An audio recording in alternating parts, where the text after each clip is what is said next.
క్రైస్తవులుగా మనం కూడా ఏం మర్చిపోతున్నాం తెలుసా? దేవుడు చెప్పాడు, నిందలు, అవమానాలు, మీ మీద చెడ్డ మాటలు ఎలా పలుకుతారు, ఇవన్నీ ఏం చేస్తున్నాం మనం? మర్చిపోతున్నాం.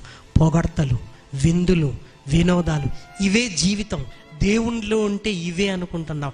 ఇక్కడ నుంచి బయటికి వెళ్ళగానే కష్టం వస్తుంది. కష్టం రాగానే ఏమైపోతున్నాం? తట్టుకోలేకపోతున్నాం.